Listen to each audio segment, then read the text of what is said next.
See, it's like the song. It's like the soup gets in your beard.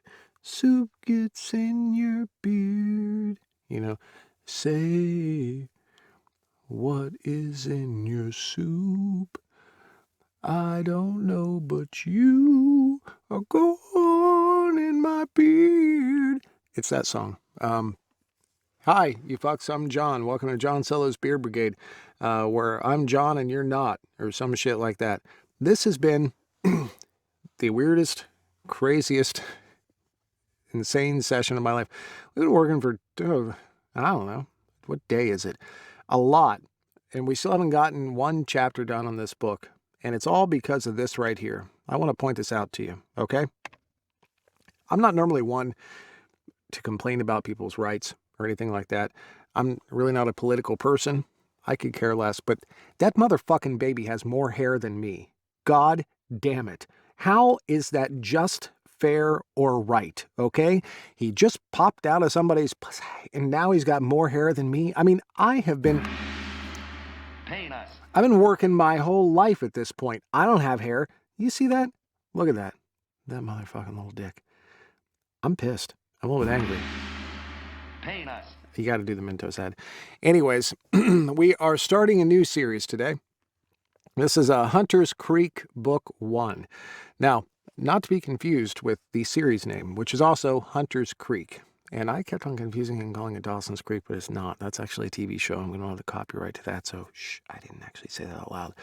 Hunter's Creek Book 1. This is by our other favorite Brit, Victoria Sue. This is a shifter, alpha, omega, you guys know that kind of universe thing. And there are butt babies involved. Thus, the picture of that motherfucking little baby with that head of hair. Oh my God. So, we're about to start chapter 1 for the third time because there were some technical hiccups and Chiefka's a bitch and it just went on and on and on. But now we know we're going to focus. We're going to do this shit. I got my Declan picture in. We're going to do this and it's going to be good. Are you ready, Trace? I am so ready. Excellent. Let's do this shit. It's like Rocky up in here.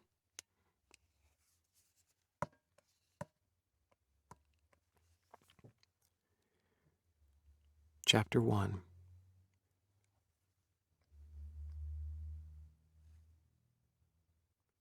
Really?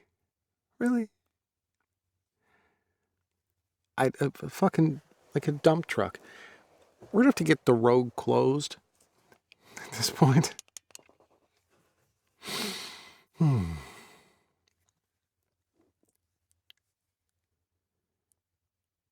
Chapter 1.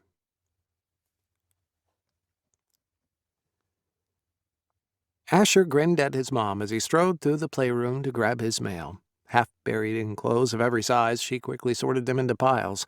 Although, to be fair, they'd had kids of just about every size come through the doors of Hunter's Creek in the last 14 years, and that was while they were still human. Familial pride tugged at him. They were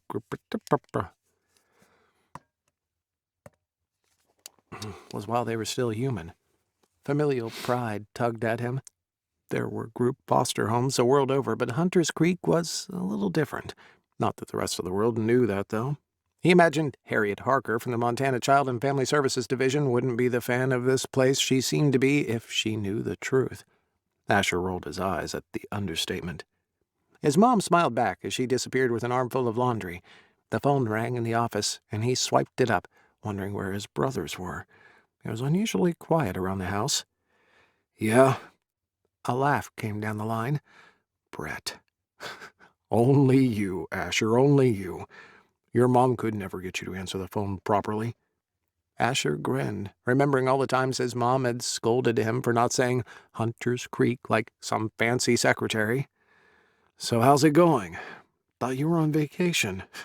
He chuffed, the small sound in the back of his throat directly from his animal for those that recognized it. The people who didn't thought he was possibly clearing his throat or laughing.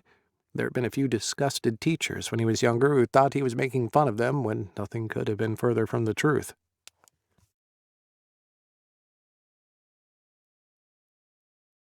been further from the truth. Brett chuckled. I am.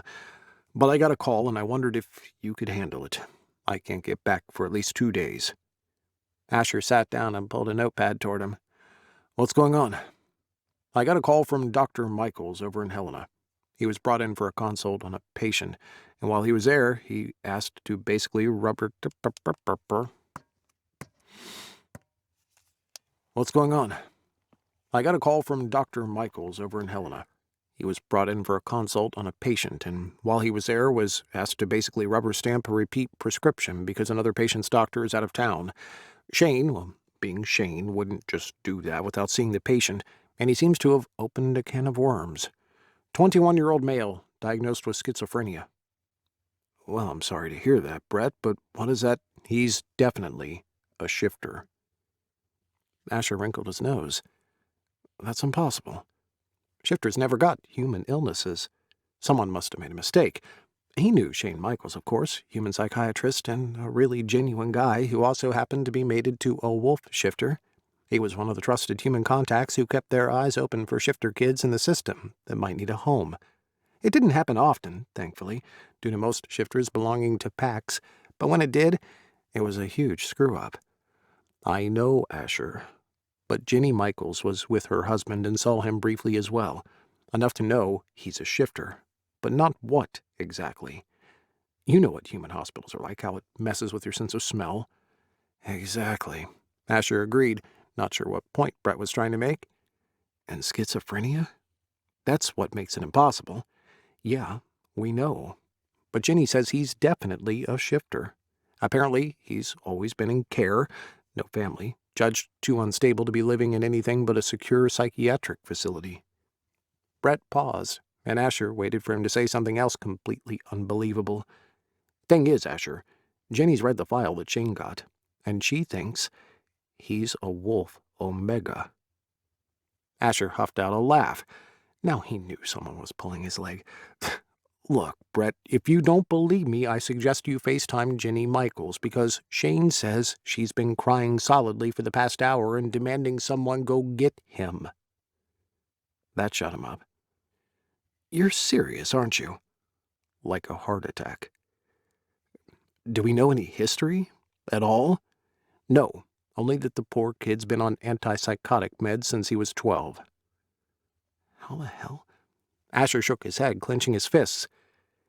I thought Omegas were like pack royalty because they're so rare these days. How'd this happen? Or female Omegas, definitely. He never heard of a male Omega. He didn't know such a thing even existed. What do you know about Omegas, Asher? He groaned. This was turning into his most favorite conversation. Not. Is this multiple choice, Brett? 'Cause, okay, so I don't know much either, but Ginny told me feel me a little bit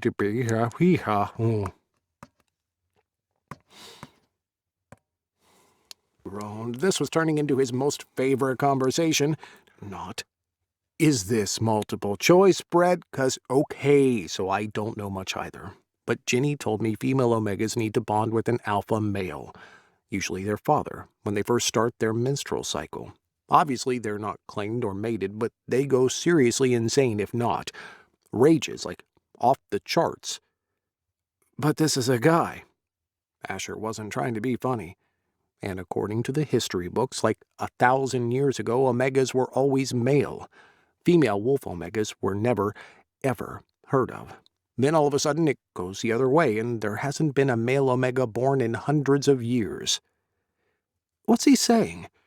Did he talk to him? Does he... Asher, you know as much as I do. He's been shuffled around the system since he was a baby.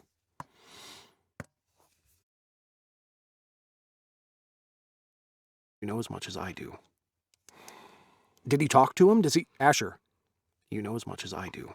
He's been shuffled around the system since he was a baby. Asher could hear the rustle of papers. Hallucinations, both auditory and visual, violent mood swings. Asher wondered if a couple of his ex-girlfriends had been undiscovered Omegas. This is serious, Asher. Fuck, you added reading minds to your resume? I don't need it with you, but I bet Riley's laughing his ass off. Asher smiled. His brother Riley wasn't exactly a mind reader, but as a gifted healer and empath, he was as good as one. Deemed unsuitable for anything other than a locked psychiatric facility, Brett read out. Shane was especially concerned about the level of medication he's been getting, and he's instructed it to be reduced. Asher shook his head and then realized Brett couldn't see him. Human drugs won't.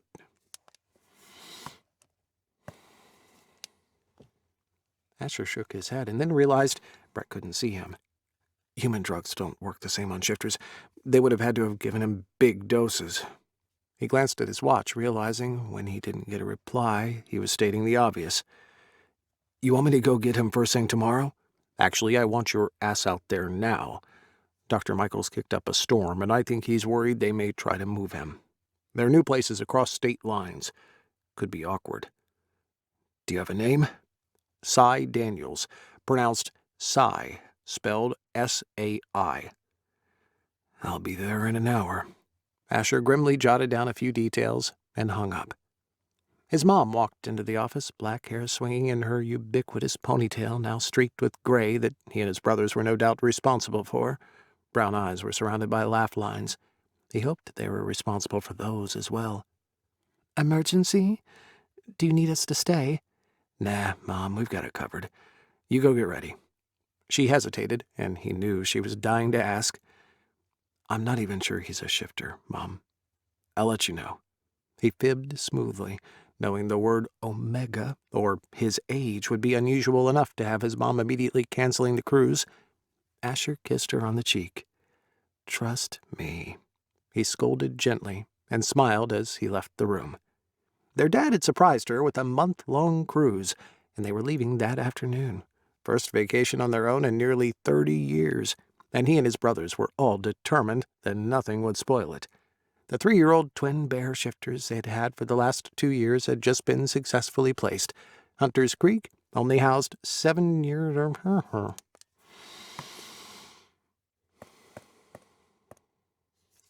Bear shifters they had had for the last 2 years had just been successfully placed. Hunter's Creek only housed 7-year-old Jamie and 14-year-old Alex at the moment, and they could handle them. Just then, the door opened and his brothers entered. Zach had to duck as he walked through. They were all huge. Both he and Riley were over 6 feet, but Zach was even bigger. Everyone always thought he and Riley were the twins, not Zach and Riley, which was funny because, strictly speaking, he wasn't related by blood to the two of them. He wasn't even the same shifter species, but he had been his mom and dad's first successful foster cub. Zach looked like their dad. He even had the same crooked nose, but Asher could see his mom and Riley. At 33, they were older than him by 4 years. Zach, I need a ride. Zach's eyebrows rose questioningly. What's up, Asher? An emergency? Your latest date broke a nail? Asher ignored that. So he dated a lot, and yeah, they were usually high maintenance, but he had certain standards. Okay, so that was complete bull, but sometimes a reputation for being shallow was better than the real explanation. That subject was off limits, even to them. Yeah. Explanation. That subject was off limits, even to them. Yeah, Brett just called. He quickly gave them a rundown on their new arrival. Riley interrupted. How did Shane manage to get him released?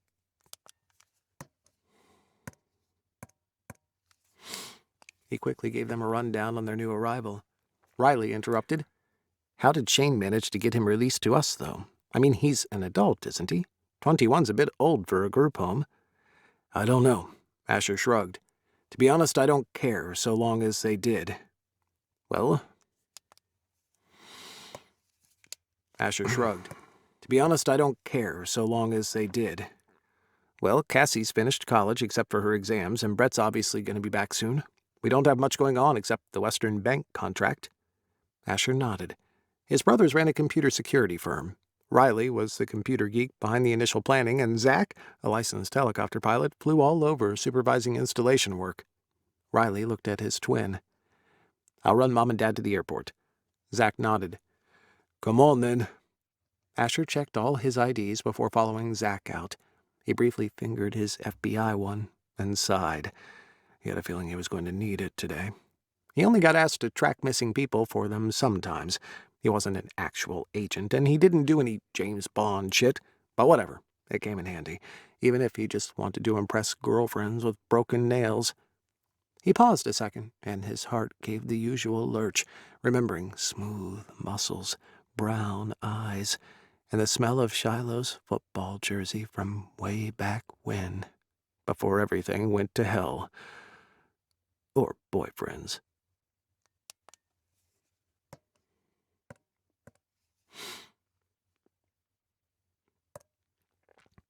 I want you to notice, the scene breaks in this book are a baby, and that's cool. I understand. It's impreg and all that. That baby also has the indication of hair. Do you see that little swirl thing? That motherfucker has more hair than me. This is fucking bullshit. Paying us. It's just not fair. Okay? It's not. How is that fair? Hi, James. How are you? Babies shouldn't have more hair than me. Fuck them. Boyfriends.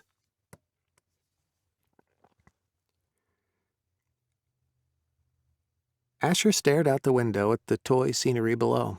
His phone vibrated, and he ignored the text from Sarah, who was getting their usual group together in town for the evening, and returned a call he had missed from Brett as they were setting off.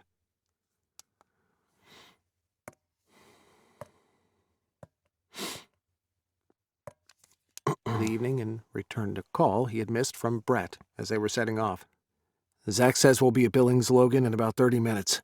Don't bother. Brett's voice was urgent. Zach's cleared for a smaller private airfield a lot closer. He'll be getting instructions through right about now. Zach was talking to someone via his headset, and the helicopter veered slightly. There'll be a car waiting. Shane has some pull, and if he didn't have an emergency patient himself to deal with, he'd be down there waiting for us. The short silence that followed was deafening. Asher waited for him, but nothing happened. Brett. Stop. Asher waited for more. For us. The short silence that followed was deafening. Brett. For us. The short silence that followed was deafening. Asher waited for more, but nothing happened. Brett, what aren't you telling me? Hang on 1 second.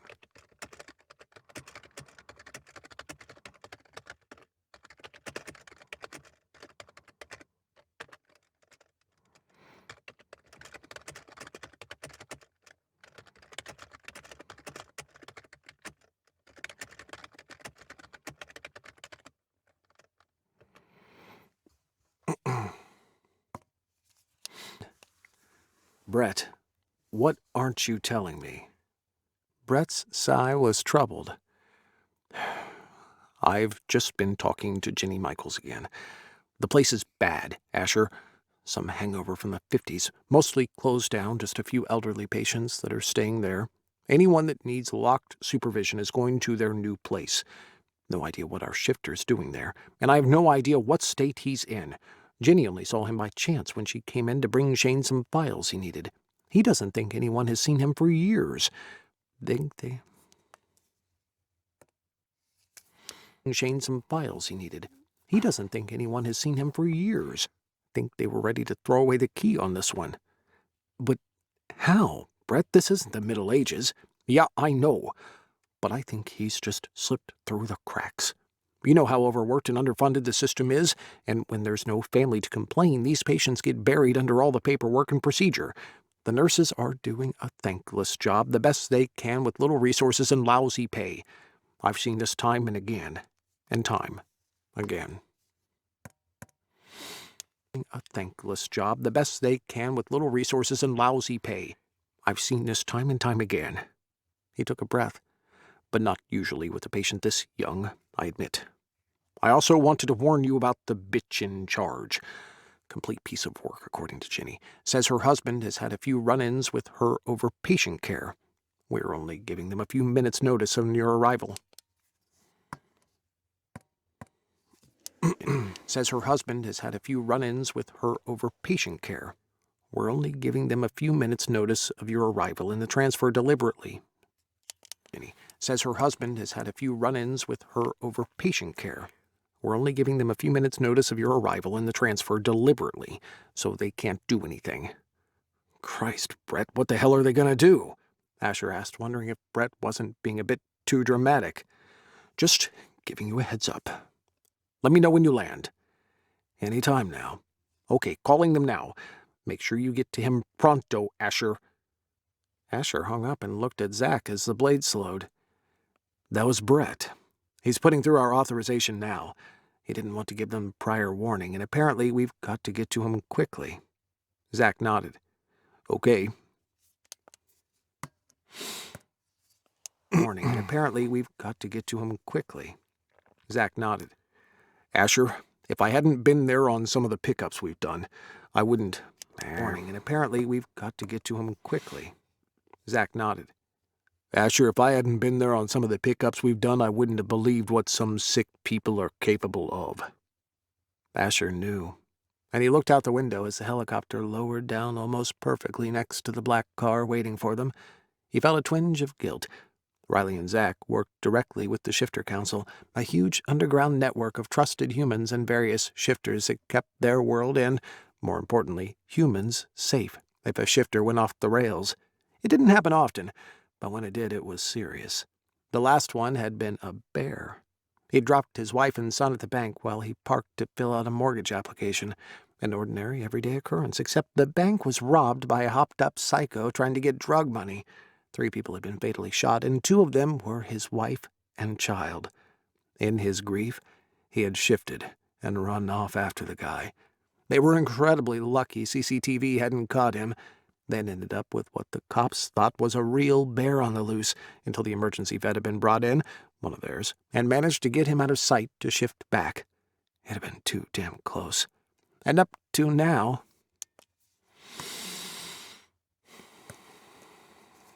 to get him out of sight to shift back. It had been too damn close. And up to now, Asher really hadn't really. To get him out of sight to shift back.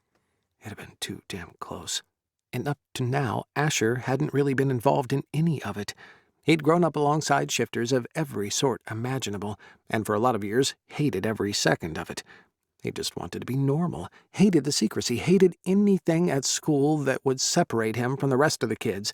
He'd often deliberately failed at sports when, as an 8th grader, he could have run rings around the senior star quarterback if he had wanted, which of course made him think about the other things he'd given up trying to be so-called normal. He hadn't thought about that in months, and now twice in the same day. Asher relayed to Zach what Brett had told him. Zach looked around the empty airfield. Sorry, but I can't just leave it here. I'm going to have to wait until you get back. Asher nodded, wishing he had thought to bring his sister Cassie, who was a student nurse, with him, but he shrugged. Okay, then. After flashing his ID a few times at various gates, he found himself shown into a small office.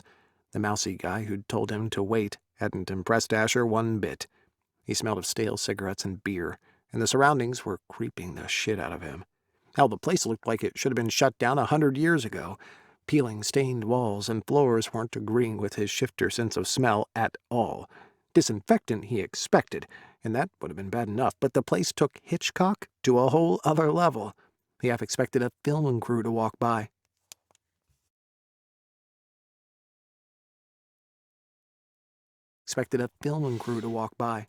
A thin, 50-ish woman walked into the office. Mr. Hunter, she asked, looking at the papers in her hand and not bothering to introduce herself. This is most irregular. We've only just received the transfer orders for Mr. Daniels, and he isn't ready. It would be better if you made an appointment for tomorrow. No, I'm sorry. I have my transport waiting. I'm afraid we have to go immediately. Well, that's really problematic. The woman flushed, frowning. Asher could smell the unease grow in her, and wondered if Brett hadn't been exaggerating how quickly they needed to get Cy after all. I'm sorry, but I will have to make some phone calls. Brett hadn't been exaggerating how quickly they needed to get Cy after all. I'm sorry, but I will have to make some phone calls to verify these orders. Mr. Daniels was due to be transferred today to our new facility." A brittle smile, striving for sympathy, cracked her heavily made-up face. "He's a real desperate case, and we feel he needs a higher degree of monitoring." Just as Asher opened his mouth to demand he be taken to Mr. Daniels' room immediately, a terrified cry rent the air, and every hair on the back of his neck stood up. Cursing himself for not taking Brett's warning seriously enough, he took off in the direction of the noise. Heart hammering, his nostrils flared. More powerful than the stench of unwashed bodies and moldy furnishings, he smelled bleach, panic, and worst of all, fear. Charging through a door, he processed the god-awful scene in 2 seconds. 2 big burly guys, looking more at home in a concentration camp than a hospital, were struggling to hold a smaller man down on the bed, ridiculous given their size. A woman, either a nurse or a doctor holding a syringe, was fighting with the man trying to avoid the needle. Asher's nose barely registered the nurse as some type of shifter a few seconds before he also processed the patient as one, and knew this was whom he had come to collect. Asher roared in fury. With one powerful swipe, he leveled both guys, and in another second he had a hold on the woman's arm, stopping her from dispersing the shot. Cy scrambled off the bed and curled up in the corner of the room. Stopping her from dispensing the shot. Dispersing. Dispersing is more like spraying cum, I think, just like that kind of thing.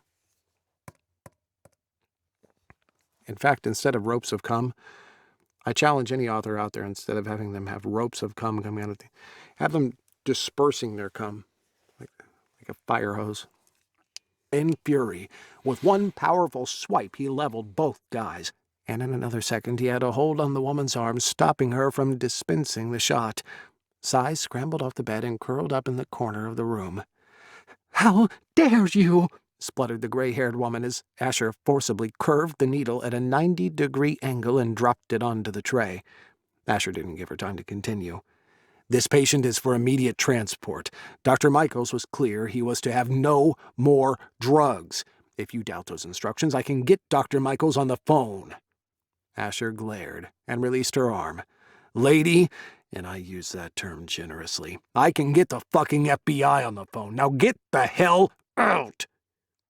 The woman glared at him, but hurried out of the door. Asher breathed a huge sigh. God, he hadn't been that close to losing his temper for many years, especially around humans. As kids, they had always been brought up to respect their shifter strength, and no human, as big as those 2 guys were, could go up against all 500 pounds of Asher's animal when he was in full shift. Not all humans, though. As he remembered the smell of the nurse with the syringe, he instantly dismissed the thought as he realized he had more important worries.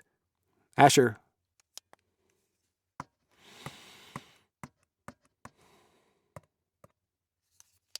all 500 pounds of Asher's animal when he was in full shift. Not all humans, though. As he remembered the smell of the nurse with the syringe, he instantly dismissed the thought as he realized he had more important worries. Asher hunkered down in front of the shaking form curled up in the corner. Humanity. Some people didn't know the meaning of the word. Asher hesitated as he took him in. The faint smell of shifter was there, but the stench of the place made it difficult to categorize, and he wished again he had his mom or Cassie with him. He also acknowledged that Brett had it right. They were drugging him for transport, and he'd gotten there just in time. His eyes fastened on the trembling figure in front of him. Short gasps tore out of the man's throat. Head hunched down, arms tightened around knees clasped against his chest as if he were hanging on. Filthy sweats, worse than some he'd thrown away. Goosebumps pricking his bare arms. The only bright thing in his muddy-looking, matted hair was red. A drop. God, had they hit him? He hid his face, alternating between shivering and rocking. He looked cold. What the hell did they do to you? Asher cleared his throat. He had to get him out of there, and didn't have time to be gentle. "Cy, we need to move you." He placed one hand on Cy's shaking forearm and caught the swift arc of his arm trying to connect with his face. Whoa. Well, that was definitely a reaction. Taking me on?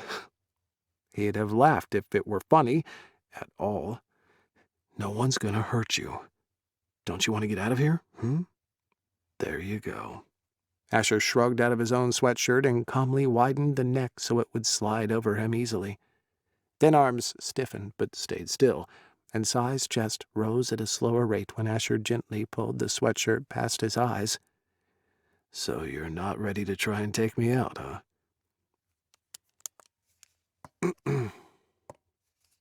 Rose at a slower rate when Asher gently pulled the sweatshirt past his eyes. So you're not ready to try and take me out, huh? Sai lifted his face finally, and pure amber eyes, wolf eyes, stared into his own. Asher rocked back on his heels as a sheer sense of want gripped his chest almost painfully and rippled out into tendrils of deep belonging as his tiger claimed the wolf as his own. Oh God, now? Here? Of all times and in all places, stuck in some dingy, shitty excuse for a hospital with some boy, who looked like he needed far more care than Asher could give. It had happened. His cat clawed frantically at him to get out, nearly bowling him over in the rush to get to Sai. Mate. Asher growled and hung his head in despair. He hadn't been able to smell Sai properly because of everything else, and it had taken brushing the side of his arm as he lifted his face for him to know. God, what a mess. Mate. A soft touch pulled his gaze. Possessiveness whirled around Asher as he struggled not to gather his mate up and bury him in his arms. Need stabbed him. Confusion chased the gold flecks in his gorgeous eyes, and Asher wanted it gone. He wanted those incredible eyes clear and focused on me. Asher knew deep down Sai would feel the connection, but his ignorance and whatever drugs he had in his system masked it.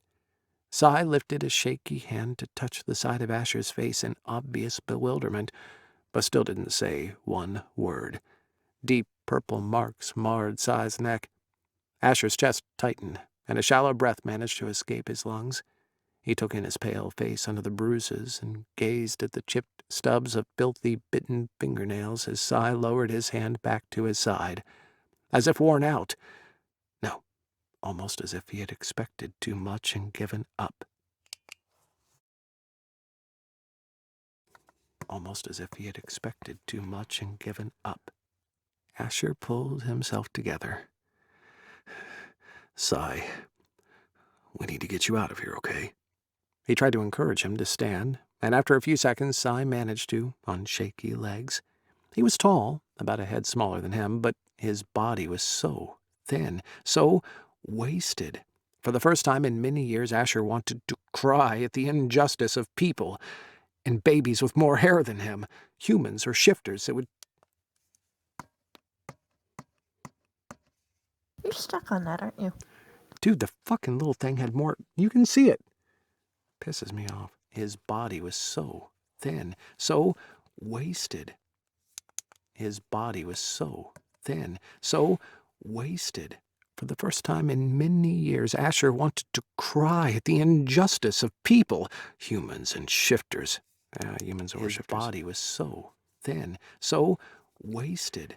For the first time in many years, Asher wanted to cry at the injustice of people, humans or shifters, that would treat another life, another soul, like this.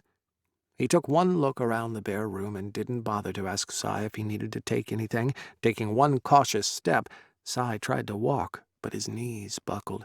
Asher caught him easily. Without thinking, he brushed a kiss to his mate's forehead and looked into those big eyes, fighting to stay open. Sai blinked at him slowly, easier breaths ghosting his face, and Asher's heart hammered as Sai's head lowered to rest against his chest. Yes. And that small, cautious, trusting movement, Asher heard his animal roar protectively as he tightened his arms around Sai. No one would ever hurt a hair on his head again. While Asher still had breath left in his body, Sai would be safe. He would be cared for.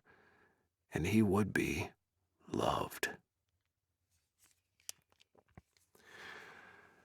There we go. That is the first chapter of Hunter's Creek, Hunter's Creek, Book 1 by our other favorite Brit, Victoria Sue, and that goddamn bastard of a child with more hair than me. I love you guys. Thank you so much for hanging out. Have fun. Peace out. We will see you next time.